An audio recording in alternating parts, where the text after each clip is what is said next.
두 개의 얼굴을 가진 도시 리마.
안녕하세요. 퀸즈 한인교회 성도 여러분, 저는 페루의 김중원 선교사라고 합니다. 먼저 10월 한 달 동안 진행되어지는 온라인 선교 대회에 이렇게 초대해 주셔서 정말 감사합니다. 전 세계가 코로나19로 너무나 어렵지만은 우리 믿는 사람들은, 우리 크리스천들은 더 기도하고 예배로 함께 하나님을 더욱더 바라보기를 바랍니다. 먼저 저희 가족 소개를 하겠습니다. 저희 가족은 2007년 6월에 처음으로 페루 땅을 밟았습니다. 그땐 우리 첫째 딸 소원이는 갓 태어난 아기였고요. 아내 최은실 선교사는 지금도 아름답지만 그땐 좀 더 지금보다 대학생 같은 느낌의 나는 아름다운 여인이었습니다. 그리고 저는 열정 하나 가지고 이렇게 페루 땅에서의 삶을 시작하였습니다. 2009년 12월에는 저희 둘째 아들 지환이가 태어났습니다. 제가 아직 온라인 영상 설교가 어색해가지고 카메라 앞에 몇 장의 사진을 걸어두었습니다. 참 이 사진만 보면 참 아이들이 많이 웃고 있어서 이때 참 아름다운 그런 추억들이 기억이 나는데, 요즘 두 아이 다 이제 10대가 되었습니다. 그래서 굉장히 눈치를 많이 보게 됩니다. 지금도 제가 우리 아이들 또 공부하는데 혹은 글을 쓰는데 방해가 될까봐 조용조용 아내와 함께 영상을 찍고 있습니다. 페루는 남미에 위치하고 있고요. 미국의 알래스카주 정도의 땅의 크기를 가진 나라입니다. 인구는 약 3,200만 명 정도 됩니다. 페루는 바로 아래에는 아르헨티나, 칠레가 있고요. 위에는 에콰도르, 그리고 브라질과도 국경을 접하고 있습니다. 페루 하면 몇 가지가 유명합니다. 먼저 가장 유명한 마추픽추가 있습니다.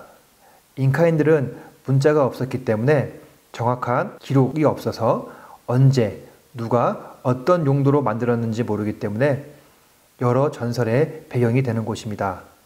저도 지난 13년 동안 여러 번 다녀왔는데 인류, 문화, 역사, 건축학적으로 굉장히 흥미진진한 곳입니다. 뿐만 아니라 마추픽추를 방문하기 위해 들려야 하는 잉카 제국의 수도 쿠스코, 스페인과의 마지막 항쟁지였던 우에따이담보 같은 도시도 굉장히 매력적인 곳입니다. 물론 스페인 시절 때 많은 곳이 파괴되었지만은 지금도 잉카 문명의 광활함을 보여줄 수 있는 많은 신비로운 매력을 가지고 있습니다. 그 외에도 끝없이 펼쳐진 사막, 그리고 고대 문명의 수수께끼 나스카 라인, 또한 안데스 지역의 물이 흘러 만들어지는 거대한 아마존 지역이 있습니다. 저희가 살고 있는 리마라는 도시는 굉장히 이색적인 도시입니다. 첫 동영상 시작할 때 이야기한 것처럼 두 얼굴을 가졌습니다. 바닷가 근처의 지역들은 굉장히 잘 정리가 되어 있고 안전하고 또 서핑을 즐기는 많은 사람들을 볼 수 있습니다. 약 1시간 거리인 리마 외곽 지역에는 도시빈민촌을 이루고 있습니다. 이 도시빈민촌에는 치안, 교육, 사회 인프라 부재 등의 많은 사회의 문제를 안고 있는 곳입니다.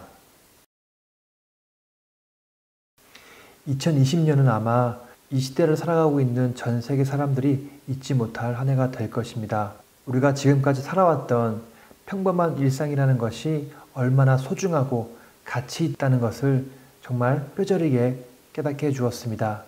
또한 기후변화라는 것이 현재 우리에게 얼마나 큰 숙제이고 앞으로 전 세계가 힘을 합쳐 이겨내야 될 이슈라는 것을 깨닫게 해주었습니다. 언제 다시 우리의 평범했던 일상으로 돌아갈지는 모릅니다. 하지만 분명한 것은 혼자서는 이 어려운 시기를 이겨낼 수가 없습니다. 함께 했을 때, 함께 할 때 이 어려운 시기를 이겨낼 수가 있습니다. 페루도 코로나19로 인하여 피해가 가장 큰 나라 중에 한 곳입니다. 현재 확진자 수는 세계 6위고요.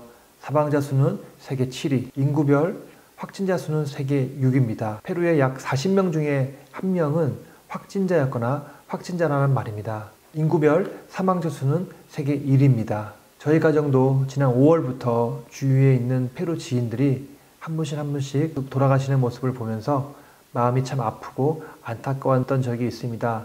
특히 같은 반 학부모가 세상을 떠났을 때는 저희 가족에게는 하나의 정말 큰 충격이었었습니다. 3월 16일부터 페루 정부는 국정을 폐쇄하고 자가격리를 시행하고 있지만은 이 어려운 상황 앞에 코로나와 싸운다는 것이 만만치는 않은 상황입니다. 저희는 크게 3가지 사역을 진행하고 있습니다. 안데스 사역, 리마 빈민촌의 어린이 개발 사역, 그리고 지역 개발 사역입니다. 물론 이 3가지 사역들은 코로나 이전의 사역들입니다. 먼저 안데스 사역을 소개드리면 저희가 따로 잃어버린 마을을 찾아서라는 이름을 붙인 사역입니다. 리마 빈민촌의 아이들을 훈련시켜서 안데스 오지 마을에 다니면서 그들의 나라를 사랑하고 선교할 수 있도록 훈련시키고 그런 마음들을 품게 해주는 사역입니다. 2014년 1월 달에 바나마 목사님도 이 사역에 동참하셨습니다. 물론 쉬운 일은 아닙니다. 4,000m, 3,000m 이상의 마을에 올라가면 조금만 걸어도 숨쉬기가 힘들고 정말 내 마음은 열정이 있는데 몸이 따라가지가 않습니다. 또한 기압 때문에 우리 몸에 있는 모든 것들이 부풀어 오릅니다. 리마 이 지방에서는 굉장히 잘생긴 사람도 올라가면 굉장히 못 볼 꼴을 보는 얼굴이 됩니다. 그렇기 때문에 만약에 선교로 오신다면 리마 쪽은 괜찮지만은 안데스 쪽은 만약에 썸을 타는 사람들이 있다면 가급적이면 따로따로 사역하는 것을 추천드립니다. 이 안데스 사역에 관한 영상을 제가 8년 전에 이 사역을 처음 시작했을 때 만들었던 영상이 있습니다. 지금 보면 굉장히 약간 아날로그적한 느낌이 나는데 그래도 함께 한번 나눴으면 좋겠습니다. 그 영상을 함께 보겠습니다.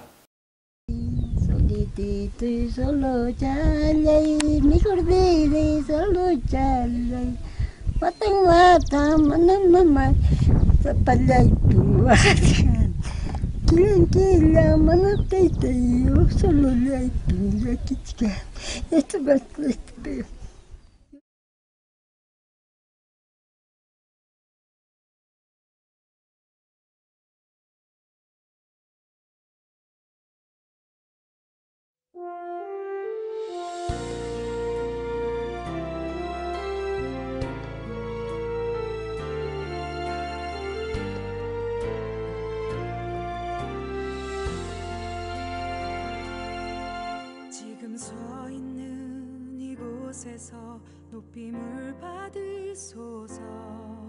내가 밟는 땅 주님의 땅이니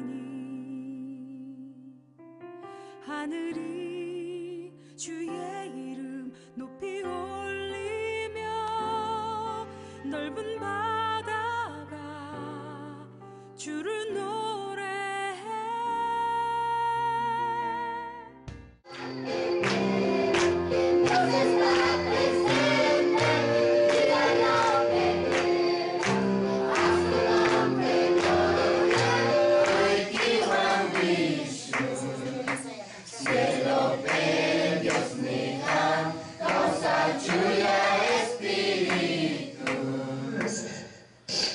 Les agradezco de todo corazón que Dios les devuelva al alma sano.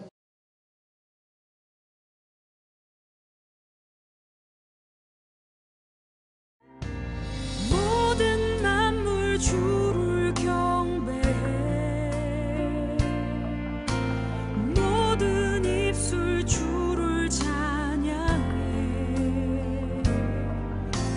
천지를 만드신 만물의 통치자 높임을 받으소서.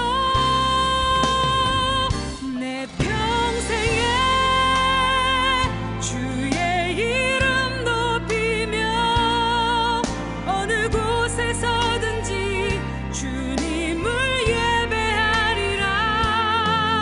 내가 밟는 모든 땅 아버지의 영광이 선포돼야 하리. 찬양하며 주님을 예배할 때 하늘 가득한 주의 영광 보리라. 나를 통하여 나의 입술을 인하여 주의 이름 높임을 받으소서.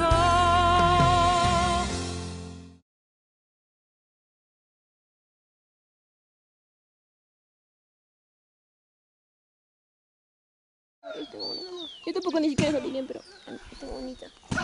No lo puedo tocar por nada. Hoy con H se pueden citar toda su vida. Claro, güey. ¿Qué tal? Eso sí que es fan. Está haciendo comer. Frente al clavo, vas a ver. Mírame. Ay.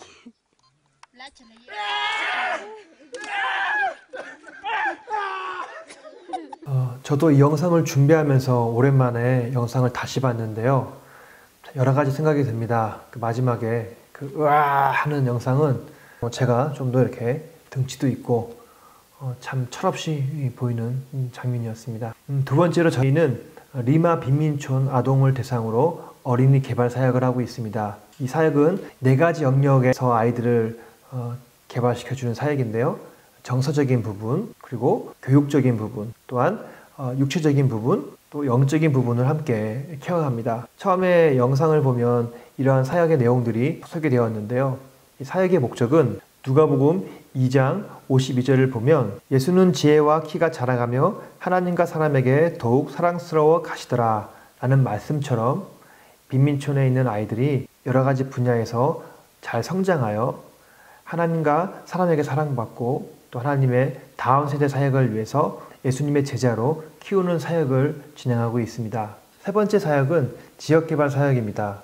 한 아이가 진정으로 하나님과 사람에게 사랑받는 아이로 변화되려면 아이뿐만 아니라 그들의 가정도 함께 변화가 되어야 됩니다. 그래서 우리 아이들의 부모님들을 위해서 특별하게 경제적인 어려움에 있는 가정들을 위해서 제빵교실 같은 자립 프로그램을 준비하고 있고요. 그 다음에 또 부모님들의 건강을 위해서 줌바 교실 같은 댄스 교실을 또 진행하고 있습니다. 또 세 번째로 지역사회에 있는 많은 어려운 사람들에게 특히 위생적으로 어려운 친구들을 위해서 저희가 사랑의 집짓기를 진행하고 있습니다. 사랑의 집짓기는 2012년부터 시작되어서 지금까지 약 90여 채의 집을 저희가 지역사회를 위하여 진행을 하였습니다. 처음에 선교대에 초청을 받고 어떻게 말씀을 나눌까, 어떻게 또 하나님의 은혜를 나눌까 고민을 많이 했었습니다. 오늘이 아마 금요일 밤일 거라고 생각합니다. 저는 금요일이 아니지만요. 성도님들과 또 이 선교사가 좀 더 대화하는 그런 분위기로 조명도 약간 분위기 있게 한번 준비를 해봤습니다. 저는 걷는 것을 굉장히 좋아합니다. 어렸을 때부터 걷는 것은 저에게 큰 재미있는 놀이였습니다. 어릴 때는 저희 동네에서 한 1시간 정도의 거리는 그냥 재미있는 마음으로 걸었습니다. 걸을 때 항상 막대기 하나 들고 걷곤 했었는데요. 그 막대기가 때로는 악마를 물리치는 용맹한 기사의 검이 되기도 했고요. 그리고 여행자를 든든히 지켜주는 막대기가 되기도 했었습니다. 재미있는 것은 제가 이 막대기를 굉장히 좋아했었는데 저희 아들도 이 막대기를 굉장히 좋아합니다. 막대기 하나만 가지고 맨날 삐용삐용 의야 막 혼자 놀고 있는데 그걸 볼 때마다 옛날 제 생각이 납니다. 제가 한 8년 전, 9년 전에 안데스에서 우리 아들을 이제 맴매하려는 게 아니라 좀 이렇게 혼나 이런 의미로 제가 막대기 하나 주워 왔었습니다. 그게 이 막대기인데 벌써 이 막대기가 한 8년, 9년 된 막대기입니다. 근데 우리 아들에게 지금도 이 막대기가 가장 재밌고 좋아하는 장난감 중에 하나입니다. 그리고 제가 대학생이 되었습니다. 대학생이 되어서 여전히 저는 걷는 걸 좋아했습니다. 대학교 1학년, 2학년 때 신학교에 들어가서 신앙과 그리고 세상의 괴리감 때문에 고통스러워했을 때 또 저는 그 해결책으로 길을 걸었습니다. 땅끝 해남부터 임진각까지 또 땅끝 해남부터 또 통일전망대까지 방학이 되면 배낭 하나 매들고 많은 전도사님들이 교회 사역으로 바쁜데 전 다행히 교회 목사님의 허락하에 길을 걸었습니다.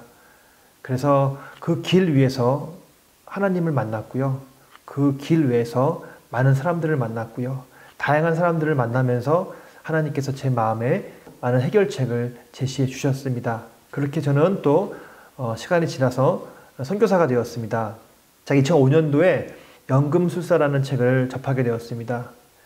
그 연금술사라는 책을 접했을 때부터 이 산티아고 길이라는 것에 대한 동경이 생겼습니다. 그리고 3년 전인 2017년 그때가 저희 선교 10주년이었습니다.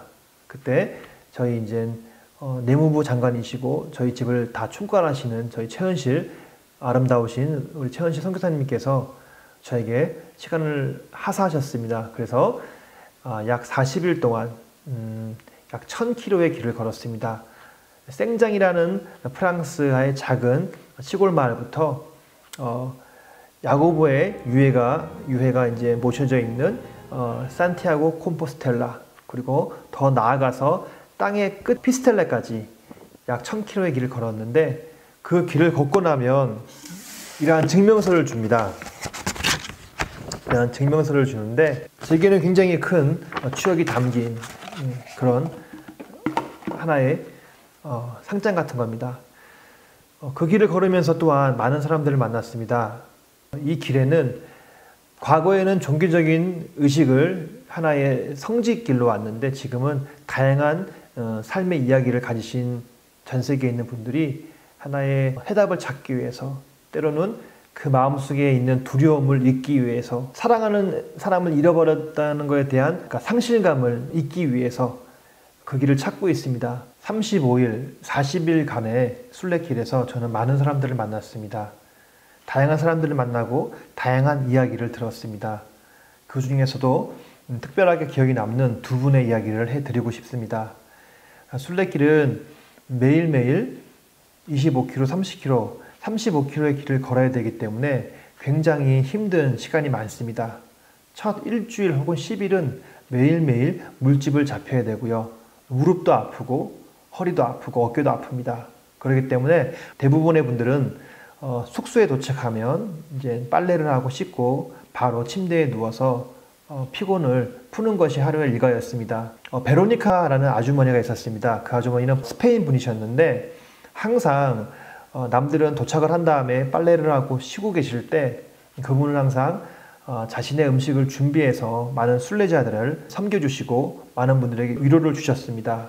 그렇게 며칠 만나는 시간을 가졌었는데 어느 날 저녁에 다 같이 식사하는 자리에서 그분의 친구의 얘기를 듣게 되었습니다.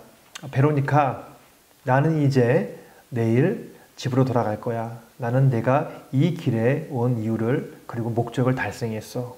우리는 굉장히 그 내용을 궁금해 했었습니다.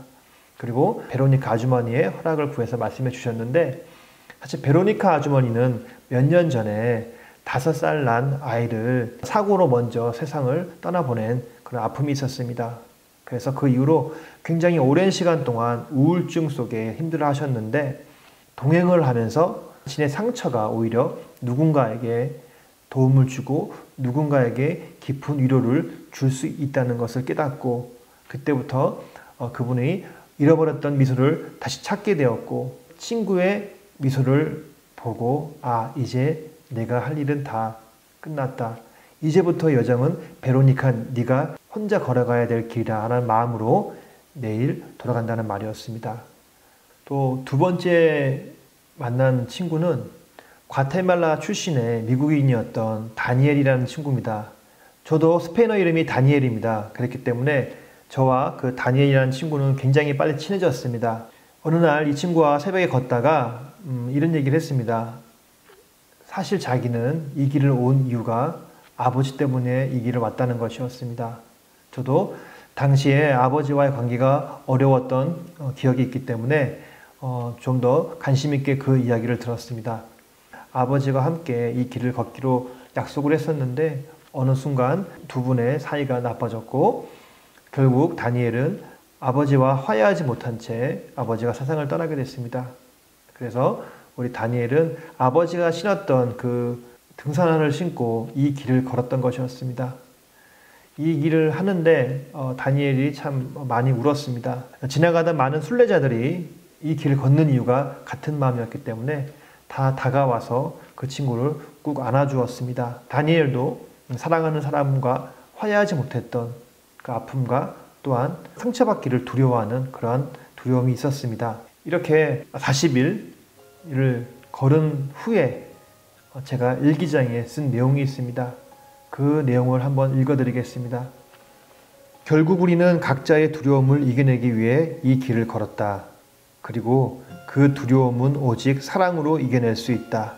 국가, 문화, 성별을 뛰어넘어 이 세상의 가장 위대한 가치는 사랑이다.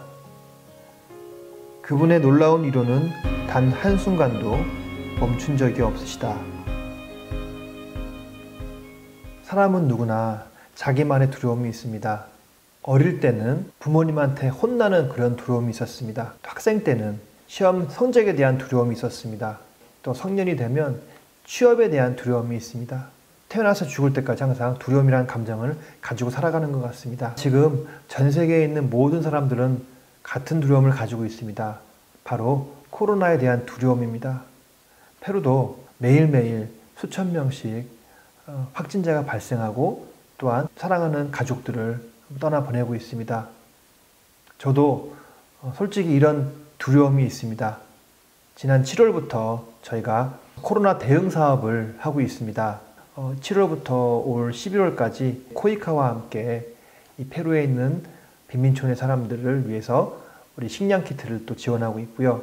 페루의 의료진들이 많이 지금 희생당했습니다. 약 190명의 의료진들이 코로나 사태 동안 희생을 당했는데 그들을 위해서 개인 의료 보호기구 그리고 이제 산소 생산 장치들을 저희가 또 돕고 있습니다.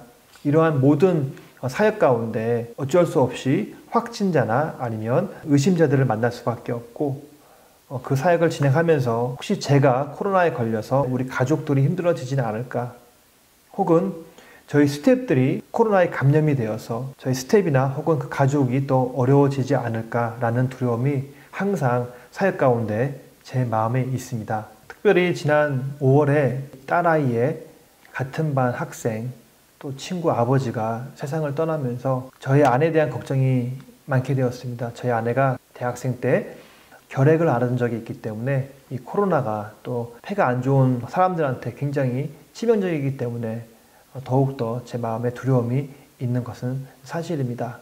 오늘 이 시간에 성경 구절 한 절을 함께 나누고 싶습니다. 출애굽기 14장 13절로 14절까지 말씀입니다. 모세가 백성에게 이르되 너희는 두려워 말고 가만히 서서 여호와께서 오늘날 너희를 위하여 행하시는 구원을 보라. 너희가 오늘 본 애굽 사람을 또다시는 영원히 보지 못하리라. 여호와께서 너희를 위하여 싸우시리니 너희는 가만히 있을지니라. 오늘 말씀을 보면 모세가 백성들에게 명령합니다. 두려워하지 말라. 두려워하지 말라. 이 하나님의 말씀은 성경에 366번이나 적혀 있다고 합니다. 아마 그만큼 두려워하는 인간을 아시는 하나님께서 우리에게 말씀하시는 것 같습니다. 두려워하지 말라. 전 이 두려움이라는 감정을 나쁘게 생각하지 않습니다. 인간이 이 두려움이라는 감정을 느낄 때에 더욱더 겸손해집니다. 인간이 교만한 것이 아니라 두려움을 느낄 때에 하나님 앞에 더욱 기도하게 됩니다. 우리가 가진 이 두려움이 우리의 무릎이 되고 그 무릎이 기도가 되고 그 기도가 하나님과 대화가 됩니다. 우리가 이 두려움을 가지는다는 것은 바로 하나님과 대화할 준비가 되었다는 것입니다. 코로나로 너무나 이 전 세계가 두려워하고 힘들어합니다. 그렇기 때문에 우리 믿는 사람들은 더욱더 하나님께 무릎 꿇고 하나님을 만나는 시간을 가져야 합니다. 심리학자들은 우리가 느끼는 약 95%의 두려움은 실제적인 우리에 대한 위협이 아니라 우리 마음속에서 느끼는 착각의 마음이라고 합니다. 그런데 오늘 말씀에 등장하는 이스라엘 백성들은 지난 400년 동안 철저하게 애굽 사람들한테 고통을 당했습니다. 그리고 바로 얼마 전에 그 지긋지긋한 그 고통의 시간에서 나온 것입니다. 그런데 바로 지금 모세는 백성들한테 두려워 말라고 이야기합니다. 명령합니다. 근데 그 두려워 말라라는 그 명령은 간단치가 않았습니다. 왜냐하면 이스라엘 백성들한테는 그 지긋지긋한 고통의 시간, 지금도 가슴이 떨리고 매맞았던 자리가 아직도 욱신거리는 그러한 아픔이었습니다. 지금 저 멀리서 흙먼지를 날리면서 쫓아오는 애굽 사람들을 본 트라우마에 빠져있는 그 백성들에게 모세가 이야기하는 겁니다. 너희는 두려워하지 말고 가만히 서서. 저는 오늘 이 말씀에 집중하고 싶습니다. 가만히 서서. 가만히 서 있는다는 것은 이스라엘 백성들한테는 두려움을 넘어 바로 하나님께 대한 순종이었습니다. 지금도 매맞은 자리가 아프고 치가 떨리는 그러한 고통과 두려움이 있지만은 하나님을 신뢰하기 때문에 하나님을 믿기 때문에 바로 그 자리에 서 있을 수가 있었습니다. 지금 전 세계가 또 우리 주위에 있는 많은 사람들이 코로나로 인하여 고통스럽고 어려운 시간을 보내고 있습니다. 더욱더 우리의 상황은 좋아지지 않을 수도 있습니다. 하지만 이런 두려움을 이겨내고 우리가 분명히 해야 될 것은 바로 하나님께서 우리에게 허락해 주신 그 자리에 가만히 서 있는 것입니다. 굳건하게 그 자리를 지키는 것입니다. 7월 1일부터 페루는 자가격리가 해제가 되었습니다. 저도 그래서 다시 오랜만에 사역지에 가게 되었습니다. 그리고 사역지에서 제가 본 것은 전신을 하얀색 방호복으로 감싼 의료대원들이 간밤에 세상을 떠난 저희 마을 이웃의 시신을 수거해 가는 거였습니다. 그 모습을 보고 더욱더 제 마음속에는 두려움으로 다가왔습니다. 어떻게 이 상황에서 우리가 무엇을 할 수 있을까? 그리고 함께하는 스태프들과 대화하고 기도를 했습니다. 그때 하나님께서 주신 말씀은 사랑하는 나의 아들아, 사랑하는 나의 딸아, 두려워하지 말고 네가 해야 할 일들을 네가 있어야 할 그 자리에서 하거라. 위로와 또한 담대함을 하셨습니다. 그렇습니다. 쉽지 않은 시간이었습니다. 그리고 함께 하자고 말할 수 없는 상황이었습니다. 하나님께서는 저희 사역팀을 사용하셨고 지금까지 함께 하심을 우리가 느끼고 체험하고 있습니다. 지난 13년 동안 한 번도 느끼지 못한 선교지에서 두려움이 찾아왔을 때에 저희는 더욱더 하나님께 기도했고 또 하나님께 엎드렸습니다. 하나님의 말씀에 귀를 기울였습니다. 그리고 응답하셨습니다. 지금 이때가, 지금 그곳이 바로 내가 있어야 할 자리다. 오늘 여러분과 함께 나누고 싶은 말씀은 이 말씀입니다. 제 삶에서 가장 아름다운 시간은 지금이라는 것입니다. 그리고 제 삶에서 가장 아름다운 자리는 제가 있어야 할 선교지라는 것입니다.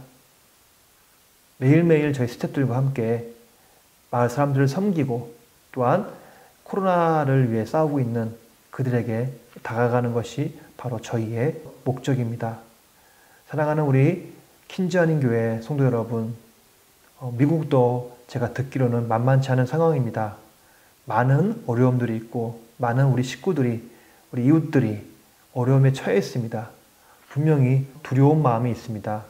중요한 것은 우리가 묵상하면서 기도하면서 우리 공동체에게 그리고 나의 삶에 내가 있어야 할 자리, 우리 공동체가 있어야 할 자리, 지켜야 할 자리가 어디인 것을 분명하게 확신하고 그 자리에서 두려워하지 말고 하나님께서 오늘 어떻게 역사하시는지 지켜보아야 한다는 것입니다.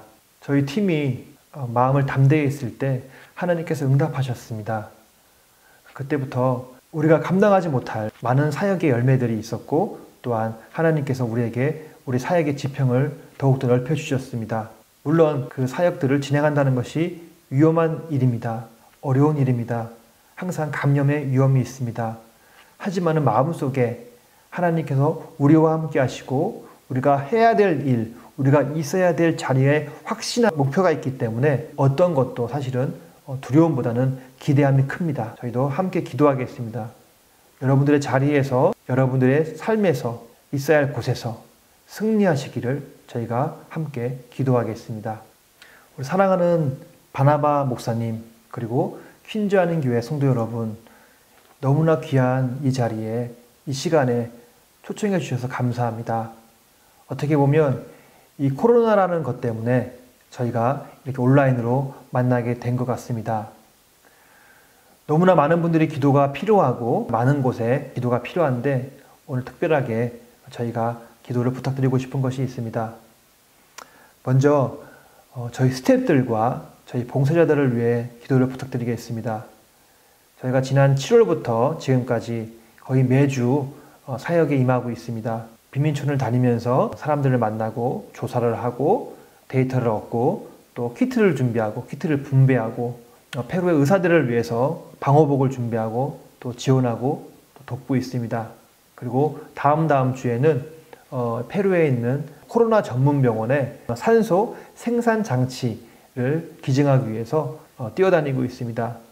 이런 모든 과정 가운데 어쩔 수 없이 많은 환자들과 접촉을 하게 되는데 정말 우리 사역이 다 끝날 때까지 또 그 이후로도 저희 스태프들, 봉사자들 모두 안전할 수 있도록 기도 부탁드리겠습니다. 두 번째로 각자의 위치에서 코로나와 싸우고 있는 모든 사람들을 위해 기도했으면 좋겠습니다. 각자의 자리에서 이름도 없이 빛도 없이 수고하고 있는 많은 사람들이 있는데 그들의 안전을 위해 기도했으면 좋겠습니다. 세 번째로 저희 가족을 위해 기도했으면 좋겠습니다. 저 또한 야외에서 활동하는 시간이 많습니다. 그렇기 때문에 저로 인해서 저희 아내나 저희 두 자녀가 혹시라도 힘들어지지 않을까 걱정하고 있는데 이 모든 또 사역 기간 동안 그 이후에도 하나님께서 저희 가족을 지켜주시고 저희 가족을 통해서 더욱더 하나님의 사랑과 만지심과 위로가 이 페루 땅에 있었으면 좋겠습니다. 네 번째로 우리 퀸즈아닌 교회를 위해 기도했으면 좋겠습니다.